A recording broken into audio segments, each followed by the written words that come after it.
नमस्कार दोस्तों, आज हम ट्रू मीडिया के कार्यक्रम में एक मुलाकात में आपको और एक ऐसी शख्सियत से रूबरू करा रहे हैं जो विश्वविख्यात कंपनी गूगल में कार्यरत है और आपने कंप्यूटर साइंस से बीटेक किया हुआ है। आप हैं प्रशांत प्रजापति जी। प्रशांत प्रजापति जी, आपका ट्रू मीडिया के कार्यक्रम में एक मुलाकात में स्वागत है। हाँ प्रशांत जी, हम प्रश्नों की ओर चलते हैं। जैसा कि भारत के प्रत्येक नौजवान की इच्छा होती है कि वो गूगल जैसी प्रसिद्ध कंपनी में जॉब करें, और आपको तो गूगल ने खुद स्वयं अपॉइंट किया है। इस पर आप क्या कहना चाहेंगे? बहुत खुशी होती है जी।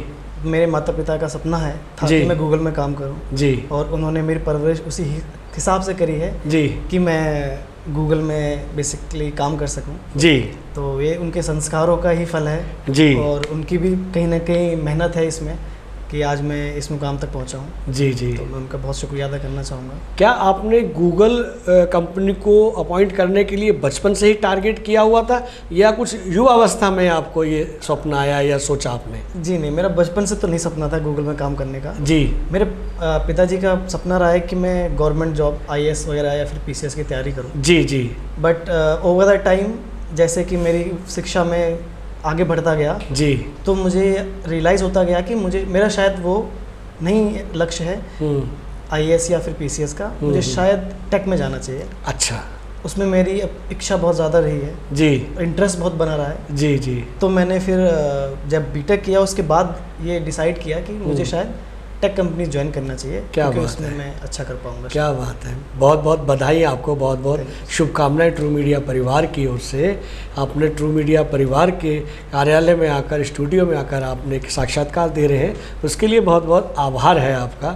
और बहुत खुशी है कि ट्रू मीडिया के दर्शक आज आपके जीवन का, चाहे वो जीवन अभी छोटा है या अभी शुरुआत है, आपके वो अनुभव ले सकेंगे और कुछ सीख सकेंगे। हम आगे बढ़ते हैं प्रश्नों की ओर। प्रशांत जी, अभी जो आप कार्य कर रहे हैं गूगल के अंदर, वो ऑनलाइन कर रहे हैं या ऑफलाइन कर रहे हैं? अभी मैं ऑफलाइन ही कर रहा हूँ। अच्छा, क्योंकि कोविड की चीज़ों को देखते हुए जी कंपनी ने डिसाइड किया है जी कि जब तक चीज़ें नॉर्मल नहीं हो जाती हैं जी जी तब तक सब आप ऑफलाइन काम करेंगे जी जी जी। और हो सकता है कि अक्टूबर के बाद अगर चीज़ें कोविड की नॉर्मल होती हैं जी, तो वापस से मैं ऑफिस ज्वाइन करूँ। क्या बात है, मतलब ऐसा लग रहा है कि जिस तरह परिस्थितियां देख रहे हैं विश्वव्यापी कि कोविड-19 जो है अब धराशायी होता जा रहा है, तो आप लगता है कि हमारे उत्तर प्रदेश के गाजियाबाद को छोड़कर आप गूगल चले जाएंगे तो फिर आपसे वहीं से बाय ईयर ही बात हुआ करेगी आपसे। क्या बात है प्रशांत जी, हम आगे चलते हैं। जैसा कि भारत के प्रत्येक नौजवान, मैं कहूँगा विश्व के प्रत्येक नौजवान का एक सपना होता है कि वो मल्टीनेशनल कंपनी में जॉब करे, और आपको गूगल ने अपॉइंट किया है। तो आप उन नौजवानों को क्या कहना चाहेंगे कि जो इसमें सपने देखते हैं, उन्हें क्या करना चाहिए? मैं उनसे यही बोलना चाहूँगा कि आप जीवन में एक लक्ष्य ज़रूर बनाएं जी। बिना लक्ष्य के आई थिंक जीवन बेकार है जी। तो आप एक लक्ष्य बनाइए, उस पर मेहनत कीजिए जी, और भगवान ने चाहा तो वो सपना जरूर पूरा होगा जी।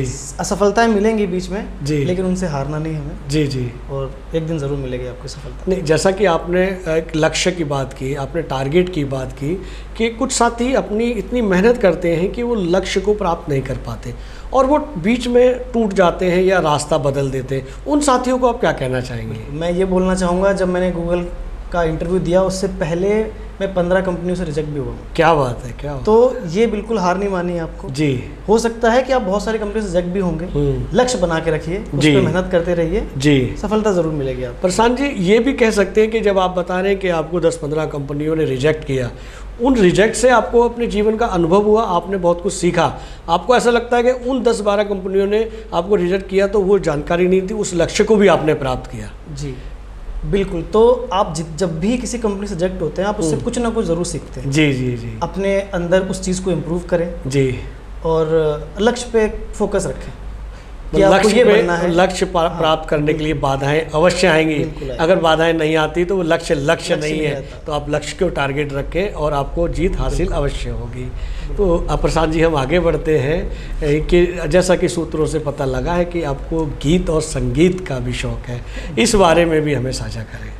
तो ये भी बचपन से मेरे अंदर रहा है कि पढ़ाई के साथ साथ कुछ ना कुछ अपना करते रहना जी।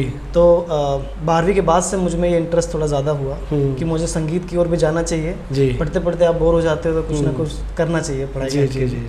तो संगीत का भी और खुद को फिट रखने के लिए मैं डांस का भी बीच बीच में कहीं ना कहीं थोड़ा थोड़ा कर लेता हूँ, सो दैट कि आप फिट रहें जीवन में और एक अच्छा अनुभव भी रहे, एक स्वस्थ व्यक्ति भी बन सके। क्या परिवार में आपके घर में कोई गीत संगीत या नृत्य के शौकीन हैं? तो पापा को हमेशा संगीत का शौक रहा है बेसिकली। अच्छा अच्छा अच्छा। तो शायद हो सकता है उन्हीं से ही मुझे मिला है। क्या बात है, कह सकते हैं कि उन्हीं के द्वारा आपको ये प्राप्त हुआ है। तो हम यहाँ ये भी चाहेंगे कि ट्रू मीडिया के दर्शकों को कोई अपना प्रिय गीत की 4 लाइनें, मुखड़ा, अंतरा कुछ भी साझा करें। जी बिल्कुल। तो मैं प्रोफेशनल सिंगर नहीं हूँ जी, मैं पहले बताना चाहता हूँ जी, बट मैं कोशिश कर सकता हूँ कि हाँ आप लोगों को शायद पसंद आए जी। तो एक ऐसा गाना गाते हैं जिसमें सब वर्ग जुड़ सकें जी।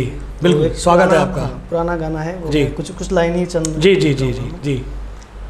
कोई नगमा कहीं गूंजा, कहा दिल ने के तू आई, कहीं चटकी कली कोई, क्या मैं ये समझा कि तुम आई। वाह वाह वाह वाह। प्रशांत जी, आपको पता है कि किस फिल्म का गाना है? जी नहीं, मुझे बिल्कुल और ये पता है कि ये फिल्म कब किस सन में रिलीज हुई? शायद मैं पैदा भी नहीं हुआ था। जी जी जी जी। मेरा प्रश्न यही था कि ये गीत उस फिल्म का है जब आप पैदा भी नहीं हुए थे। और बहुत अच्छी बात है कि आपको ऐसे गीत पसंद हैं और जिनसे आप अपना एंटरटेनमेंट करते हैं, अपने आप को रिफ्रेश करते हैं। तो एक और प्रश्न इसी से जोड़ते हैं कि आपको नृत्य करने का और पेंसिल स्केचिंग करने का भी शौक है, ये भी हमें सूत्रों से पता लगा है। तो इसका भी राज साझा करें आप। जी, तो डांस के लिए मैं जैसे पढ़ते रहते हो आप, बाहर स्पोर्ट्स में मैं इतना इन्वॉल्व नहीं हो पाया जी, क्योंकि टाइम नहीं मिलता, समय नहीं मिलता है आपको जी। तो अपने आप को फिट रखने के लिए मैं घर पे, जैसे आप म्यूज़िक प्ले करते हो जी, तो कहीं ना कहीं वो आपको डांस करने का मन करता है, तो वही मुझे भी होता है जी। तो उससे मैं फिट भी रहता हूँ जी, और वर्कआउट भी हो जाता है जी, और अपना मनोरंजन देखिए, आपने गीत संगीत और नृत्य यानी डांस के बारे में बताया, लेकिन अब ये पेंसिल स्केच का जो कला है वो नहीं जुड़ी है। तो ये शौक से आपको क्या बॉडी में रिलीफ मिलता है, या आप इससे रिचार्ज होते हैं, या आपको शौक है, इसके बारे में भी राज साझा करें। तो मेरे साथ क्या होता है कि आप पढ़ते पढ़ते एक चीज़ करते करते बोर हो जाता हूँ जी। ये डांस भी करता हूँ तो हमेशा नहीं कर सकते, आप कहीं ना कहीं बोर हो जाएंगे, आप कुछ और नया चाहिए। तो उस चीज़ के लिए मैं मुझे स्केचिंग का भी अंदर से रहा है, कुछ ना कुछ अच्छा ऐसा बनाऊं जो थोड़ा सा अलग हो, हटके हो जी जी जी। तो मैं पोर्ट्रे करता हूँ, लोगों की तस्वीरें बना देता हूँ कभी कभी जी जी, थोड़ा शौक होता है जी। तो मेरे कई मित्रों के पास उनके स्केच है जो मेरे द्वारा बनाए गए जी जी जी। क्या बात है, क्या भी एक रहा है। तो आपने अपने मित्रों के ही बनाए हैं, माता पिता के या? तो मेरे अपने दोस्तों के, माता पिता का भी बनाया है स्केच जी जी जी। तो है थोड़ा शौक। चलिए, हम लोग जो आपने बताया कि आप चित्रकारी भी करते हैं, पेंसिल स्केच भी बनते हैं, कभी आपके निवास पर आएंगे, एक डॉक्यूमेंट्री बनाएंगे और वहाँ आपके म्यूजिक के साथ, संगीत के साथ और आपके गीत भी सुनेंगे, एक अच्छा सा आयोजन करेंगे। बहुत अच्छा लग रहा है आपसे बात करके। तो प्रशांत जी, हम चलते चलते एक अंतिम प्रश्न और करेंगे कि जैसे कि आपको गूगल कंपनी ने, विश्व मल्टीनेशनल कंपनी ने जो विश्व प्रसिद्ध है, उसमें आप अपॉइंटेड हुए हैं और कुछ ही महीनों बाद आप उसमें उसके मुख्य कार्यालय में आप जाएंगे। तो देश के नौजवानों को आप क्या संदेश देना चाहते हैं कि वे भी आपकी तरह, आपसे सीखकर, आपके अनुभव से वो भी इस तरह की मल्टीनेशनल कंपनियों को ज्वाइन करें और भारत का नाम रोशन करें? मैं सभी से यही बोलना चाहूँगा कि आपको अपने आप को कम कभी नहीं आंकना चाहिए। अगर मेरा एग्जांपल लें तो मैं यूपी बोर्ड से पढ़ा हुआ हूँ, हिंदी मीडियम से पढ़ा हुआ हूँ जी। और सबका वो होता है कि हिंदी मीडियम से है तो इंग्लिश में उसको आगे चल के प्रॉब्लम्स होंगी, बिल्कुल, वो कम्युनिकेशन स्किल नहीं आ पाएंगे आपके अंदर। तो वो घबराना नहीं है उसके लिए आपको जी। आप काम करते रहिए, आप लक्ष्य को निर्धारित कीजिए, उस पर काम करिए। धीरे धीरे कठिनाइयाँ आएंगी, डरना नहीं है उनसे जी, लेकिन आप पहुंच जरूर जाएंगे। जैसा कि आपने कहा, जो कठिनाइयाँ आएंगी वो आपको बूस्ट अप का काम करेंगी, आपको एनर्जी देंगी। तो दोस्तों, आपने प्रशांत जी के अनुभवों को देखा।